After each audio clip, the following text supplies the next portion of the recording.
Hello everyone. So happily sharing my Arham's first birthday vlog. Unfortunately আমার ছেলের বার্থডের আগের দিন রাতে আমার সাথে একটা অ্যাক্সিডেন্ট হয়।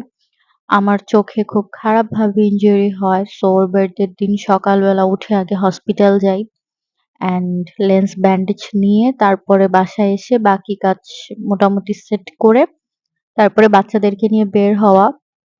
অ্যাজ আমরা হচ্ছে ওর বার্থডে কোনো কিছুই সেলিব্রেট করি নাই। আর বাইরেও যদি না যাই তো বাচ্চার বার্থডের কোনো মেমোরি আমাদের থাকবে না। আর ওর বড় ভাইয়ের ফার্স্ট বার্থডেটা আমরা মাশাআল্লাহ খুব সুন্দর করে সেলিব্রেট করতে পারছিলাম। বাট কোনো একটা কারণে আরকি ওরটা করা হলো না।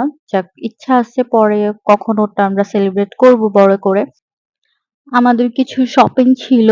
সো আমরা ভাবলাম যে আমরা ঐদিনই শপিংটা শেষ করি। যমুনাতে গিয়ে আগে আমরা অ্যাপেক্সে যাই বাচ্চাদের জুতা নিতে। ওদের ২ জনারই জুতা একদম ম্যান্ডেটরি ছিল। কেডস, রেগুলার ওয়্যার এর জুতা। সো দারভিশ ফাইনালি অনেকগুলা ট্রাই করার পরে এটা ওর ভালো লাগছে অ্যান্ড এটা ওর সাইজ মতও ছিল। আর এটা আমার আরহু বাচ্চা যে আগের দিন রাতে আমাকে ব্যথাটা মেইনলি দিছে। ওর হাতে ওর একটা মলম ছিল। ওইটার কোনাটা দিয়েও আমার চোখের মধ্যে বাম সাইডের চোখে একটা বাড়ি দেয়। আর এটা এত ডিপ চলে যায় যে আমার মনির পর্দাটাই ছিঁড়ে যায়। অ্যান্ড এই টাইমটাও আমার চোখে ভালো ইরিটেশন হচ্ছিল। বাট বাচ্চার বার্থডে বলে কথা। সো লেন্স ব্যান্ডেজ নিয়ে আমি কোনোভাবে মানে দিনটা পার করি। তারপরে চলে আসলাম আমরা ফুড কোর্টে। আর ফুড কোর্টের মোস্ট ফেভারিট খাবার আমার হচ্ছে দোসা আর দারভিশের বাবার হচ্ছে ছোলা ভাটোরা।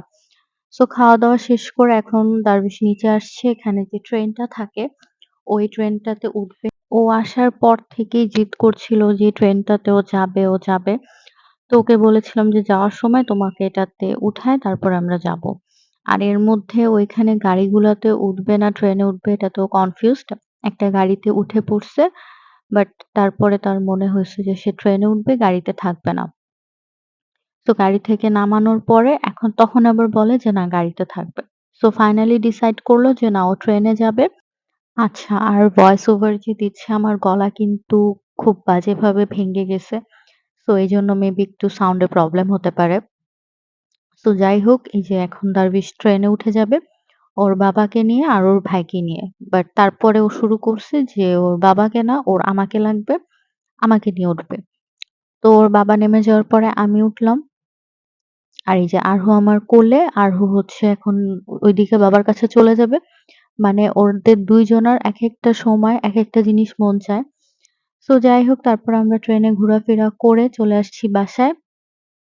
আর এই কেকটা আমি আরহামের জন্য অর্ডার করেছিলাম আমার একটা ফ্রেন্ডের পেজ থেকে। ওর পেজ থেকে আমার বড় ছেলের ফার্স্ট বার্থডে কেক নেওয়া। অ্যান্ড সি এখানে আমার চোখে কি বাজে অবস্থা। মানে ব্যান্ডেজের যে লেন্সটা সেটার কোনোভাবে আমার কভার হচ্ছে না।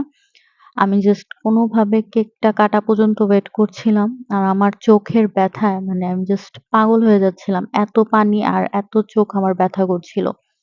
অ্যান্ড জ্যোতির কেক অ্যাজ অলওয়েজ 100 on 100 বাসার সবার কাছে খুবই মজা লাগছে। আর আমি যেভাবে যেটা বলেছিলাম কেকে, ও সেভাবেই করেছে। আমি কেকের রিভিউ নিয়ে অন্য একটা পোস্ট শেয়ার করে দিব। আর এই তো আমার আরহাম। ওকে এই টাইমটা দেখে আমার অনেক মনে পড়ছিল যে গত বছর এই টাইমে মানে ও দুপুরে হইছে বাট ওকে আমি রাত হয়ে গেছে ওকে আমি দেখতে পারি নাই। ও স্ক্যাবুতে ছিল। সো এগুলাই মনে করছিলাম আর মন খারাপ হচ্ছিল যে যাক সবকিছুর পরেও মাশাআল্লাহ আমার বাচ্চা এখন সুস্থ আলহামদুলিল্লাহ। আর এই যে ২ ভাই বসছে কেক কাটতে। আমি যেখানে বসে ওদের সাথে কেক কাটবো এটা কোনোভাবে আমার মানে হচ্ছিল না। আমার চোখে এত ব্যথা আমি জাস্ট কোনোভাবে ভিডিওগুলা নিছি, ছবি তুলছি। জাস্ট বাচ্চার মেমোরি রাখার জন্য। অ্যান্ড রাত থেকে আমার চোখের এত খারাপ অবস্থা হয়, পরের দিন সকালবেলা আবার আমরা হসপিটালে যাই।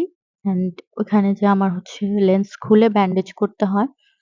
সো যাই হোক, এটাই ছিল আমার আরহাম বেবির একটা ছোটখাটো একটা বার্থডে ভ্লগ। আর ইতেহারিটা আরহামের নানু রান্না করছিল আরহামের জন্য।